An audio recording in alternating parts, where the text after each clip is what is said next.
it's going to be faring against the mobility that Harif has, and same goes to that sort of Kimmy pickup. Because from the side of RRQ Kion, one part of me says yes, they do seem to have like the perfect sort of draft scenario for them, but it's really down to execution, because if they do not get any early leads with such a stacked sort of lineup, then what's the point? I don't know. Oh, looks like the drums are coming back up and the cheers have begun. It looks like the games are ready. RRQ versus EVOS Legends, Game 3. Who is going to take this away? Well, starting off with a pretty much a safe sort of lane for EVOS Legends here. Donkey hoping to secure that early level 2 as we are looking to actually fight off against some of all these guys of RRQ Kion. Yeah, they're going to be trying to keep control as much as possible. RRQ kind of, rotating about. Looks like the arrival is being used by Xborg here to make a difference, so he doesn't lose too much EXP, but it looks like both sides,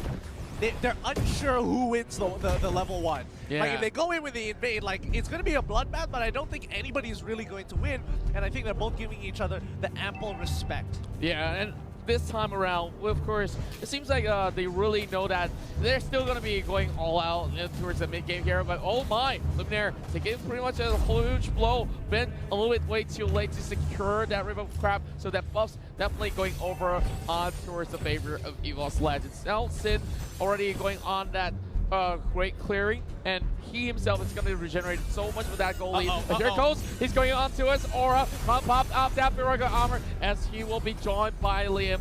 Not really going to be able to actually secure all too much, but here goes Dark Knight falls from the back as well. Here comes Liam as well as Sin trying to back away as one. It will be the next one. Will be turning this with the sort of the Dark Void coming in as well. Now chasing over on Liam. They might be able to stop this one on the track.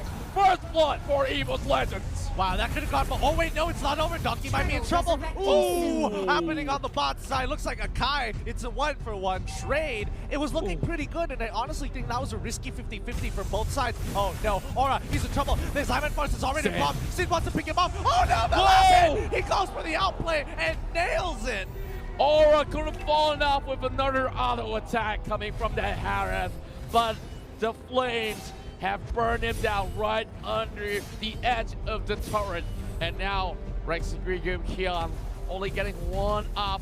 And look at Luminaire, he's getting stuck here. And here comes Dark Knight Falls to actually buy him a little bit more space. Luminaire's blast onto Luminaire, but there's not too much to do. Luminaire does not have his ult up as he's only level 4. Not too sure what he's doing there entirely. Like, it's a split decision, I guess. But it looks like Turtle is kind of under trouble. Both sides actually want to go for this. The backline won. He's locked in by the penalty zone. Sid, he's in trouble. He's trying to get to the backline to help his rest of his team. Liam and Lemon are doing such a great job. The Terizla is just chunking on through. Now Donkey isn't going out of there alive. RRQ got themselves a little bit of a comeback scenario, but oh my, the spike hit them hard with Chituru here. Well, of course, knowing that the rank is low, just trying to turn things with the flicker, but look at that burst coming in, and the Luminaire as well as Aura trying to gang things up on Chituru, blasting out Blast Insanity to secure the kill, and Liam is already off of position. Where can you run? There is no stable here safe for you. Great play coming in from Rek. Like, Rek just bought time. He could have gotten out of there. He could have dashed away, but he saw the rest of his team that they were communicating with. It's like, we're coming. I have the arrival. We can get both of them here, and if we do, your death will be worth it. He knows what he had to do, and he made the ultimate sacrifice. Well, I'm not too sure if there's going to be more sacrifices to be made towards the entirety of this sort of matchup here. Vin as well as Aura going on an even terrain, but Vin here also actually back away, not too much Lilith can do, and over on the top side here, Luminaire trying to actually stand out. That sort of knock, and of course, already using the penalty zone, and Lemon trying to actually run away. Get pushed back as EVOS secures the 6 kills for himself. Oh, but Aura on the opposite side gets struck down as well. Both teams aren't letting go of this lead. Wow, Aura, of course, getting flanked out. And now, even inside the jungle is nowhere safe, but Luminaire will be turned around. Sin arrived onto the scene as he will be able to finally take down that pack. Now, it's time for EVOS Legends to play from behind because in the previous 2 games, they were the ones who dictated the pace. 3K to 4K goal leads. Now, it is completely turned 360. RRQ now having the 4K goal lead ahead of EVOS Legends. Can they do the same thing RRQ did in Game 1?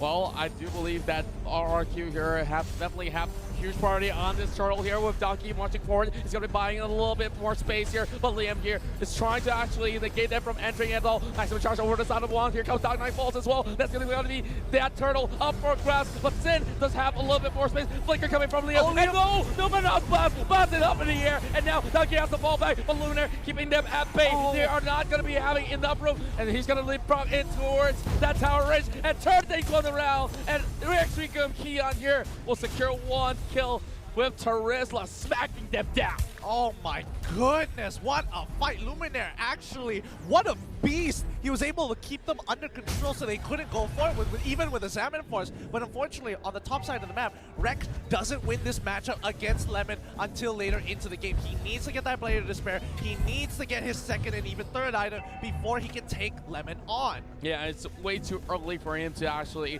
take down that Terizla. And one, being so annoying on those Dark Boots, regenerating that health. So it's going to be by solely waiting for that cooldown to come back up online. But luckily for him, there's not enough that objective, so he can just stall things out. But here comes Liam here, trying to actually steal this one away. Rek with the Dark Knight Falls will be escaping from this with RRQ, just setting things straight.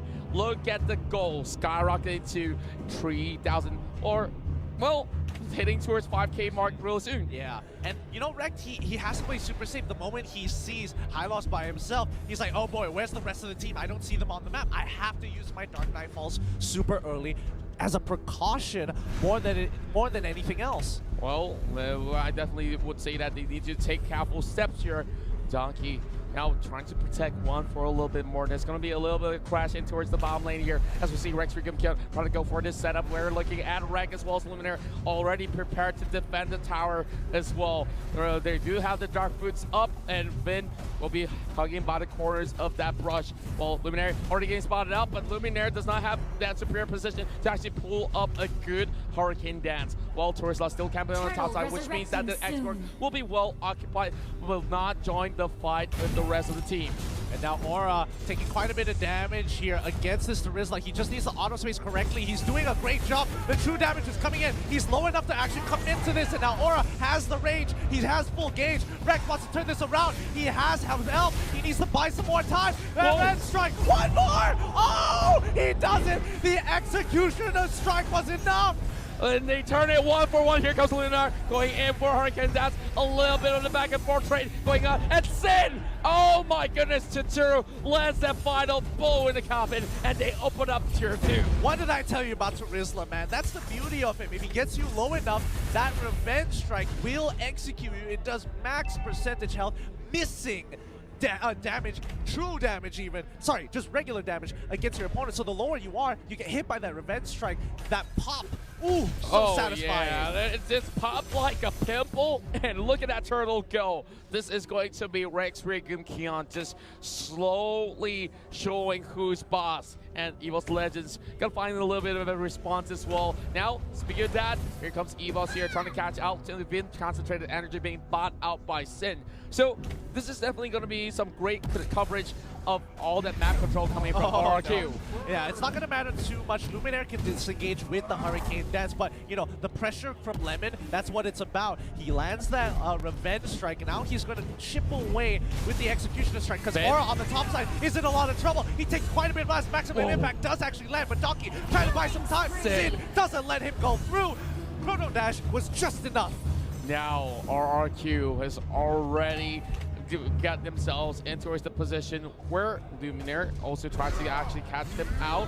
Only inhibitor turrets left for EVOS Legends here, as we do wait for another minute before that Lord shows up. So 9 minutes pass. We're looking at the goal graph here, of course, slowly going upwards. RRQ here has already made sure that they could not have any EVOS members pushing towards the mid lane. Yeah, and now RRQ, you make a really good point because they're trying to just choke EVOS out before they hit their power spike. And we know for a fact EVOS scales so well into this game. The problem is just buying that time. Eventually, Lemon is gonna fall off of this game. He can only put so much pressure. 9 minutes, they've developed a significant goal lead, but they can't afford to get caught here. Vin just absorbing the damage. Dark Knight falls already. Top side, Lemon taking on Aura. They didn't really want to fully commit with the Hurricane Dance as well, though they did see a little bit of the opportunity, but now Lemon, respecting a little bit of space, gives it over onto the side of Export. Now Aura already having immortality, so he can push as much as he wants. He can even break the Firaga armor. There goes. Damn, here is trying to steal this one off, but will still be secured by one. Well, what's happening up on top now? It looks like Aura is putting some damage into Vin. Forced to use his last insanity there just to make sure he doesn't get caught out by the rest of the team, which kind of gives the green light for RRQ to go on top of Lord. But look at that go. Donkey has already known that the Lord has already been on that pursuit of RRQ. So do they actually know that this could be a really huge steal coming in if Donkey moves right in time? Here comes Luminaire, and they are on a pro. They almost steal it away, but here comes the team fight breaking through. There will be blood being shed as we see Vin getting chopped out with that Surferic armor being popped out with the last insanity. Yep, and great play coming in from EVOS Legends. They were trying to go for the steal, but they managed to get out without losing a single member, which is really important here because Rex was able to get a good push down on the bottom side of the map. I mean, EVOS Legends now have to defend against this upcoming Lord push.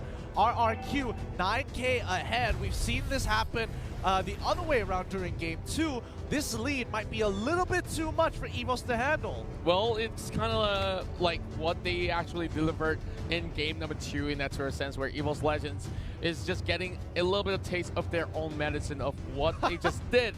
And true enough, look at how they know. They did have that sort of same pick, which was the Kimmy.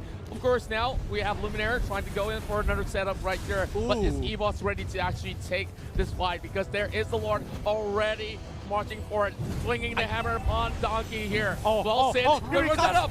They're going for the big setup here on the play. They're trying to push out through, but on top side, Harold is getting pushed away. I think they're trying to lock Sin down, but the Salmon Force is a little too much. He doesn't pump it down. Sin is in trouble now as he pushes away the rest of the team, zoning out, taking quite a bit of damage, but the shield from the Chrono Dash is a little too much. Arrival being used on the turn to buy some time and damage. Aura pushing on through, clearing up the waves. Well, now it's still pretty much even out, but EVOS members are slowly losing those grip. They need to hold on a lot more stronger. They did lose out the Lord, which means that they have a little bit of sign of relief, to say the very least. Now we're just waiting for Red to come up online because he could not actually leave that base. And now Helker rendering him a little bit redundant in that sort of sense, where he's supposed to actually go for this push. He's supposed to actually dive for the back line, but he could not find Sin. He could not even find the lines of Tsuru. Now, Numeron's last point instead. Here comes the setup coming from Donkey as well as Luminaire, but they got the pin over the wall. But here comes Salmon Force coming out from the Harif as well. They're going on the reset. They don't have any more minutes left, and RRQ patiently waiting to blow. And there's not much time left. If they give too much of that time over onto EVOS Legends, they might just find a way to fight back.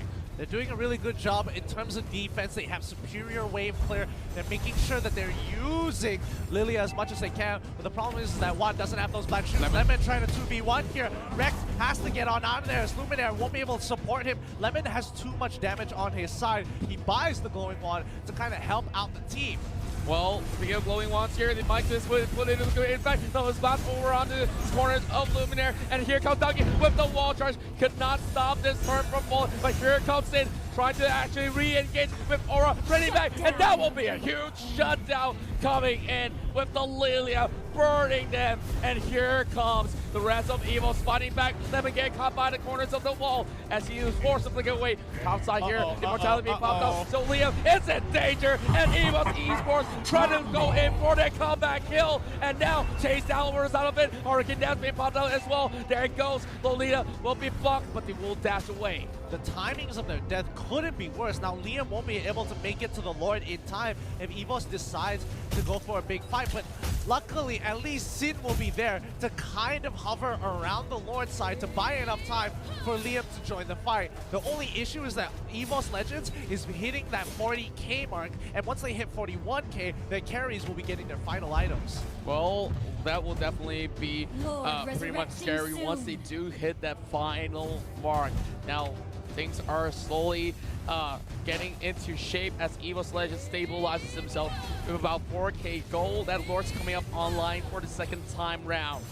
Lolita already rotating across, spots out Lita as well as the export moving forward. Donkey trying to actually make sure that no members of RRQ gets anywhere close, but now there's going to be a commitment over the top side.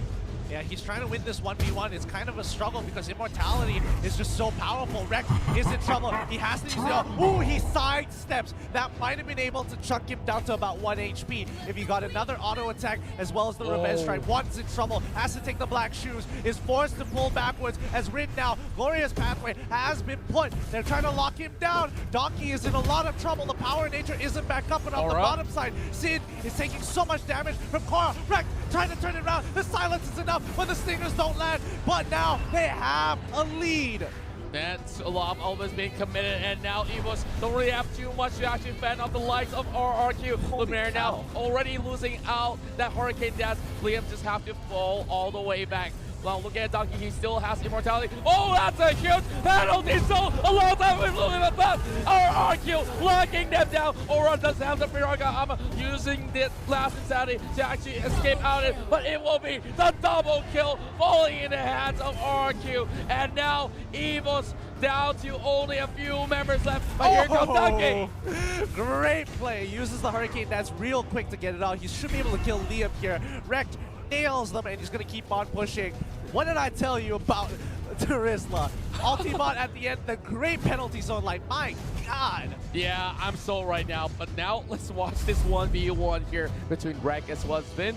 Well, Vin was not really all too scared. He says, I can take you any day. And, well, that's a huge silence coming in, and Rek creating a little bit of discord between the two. Now trying to actually turn things around, overcommitting, and Rek finds it. He's dead. He doesn't win this. He gets the bulwark. He gets the Guardian bulwark. Finn actually wins that trade. We talk about Lolita here, usually not really having a huge damage output, and this is where RRQ shows them how it's being done. Motion being purchased from the Kimmy. This is unfortunate because now that he's down, the rest of the team needs to somehow figure out a way to defend Lord while still holding pressure. Lemon is on the top side of the map. He has a flag, but the rest of EVOS Legends can't really do too much to protect the Lord and give it over. They just have to. You don't have a choice. Well, they definitely don't have any more choice. Luminaire getting closer and closer, and that's last insanity. That is it! That is the biggest still and the last time. EVOS Legends, they might lose their life, but they have the Lord. They were baiting it out. This is it. RRQ is looking to end this game right here, right now. Lord just spawned on the bottom side, but that's not their concern. They should just keep on pushing towards mid and looking to end the game. Lilia is back up. This is a little unfortunate. Sid was holding on to his abilities to turn this around. They're going to kill Lord real quick and look to end this game off of the mid wave. There's way too much time on the death of Marks, as we still need 20 more seconds being fought. And here goes RRQ trying to close things out, but Rek trying to stall things as they don't really have the minute waste. But with so many of these forces, they will still wait it out. And now as they crush down the bomb lane, this will be RRQ in the lead, 2-1. That was 300 IQ coming in from RRQ. They purposely baited out the Lord fight. They decided, you know what, we're going to put it at almost 1 bar of HP just to let them commit to a fight, which they wanted to. Waste their ultimate abilities on the Lord so that we can collapse and take you out. And look at the rejoicing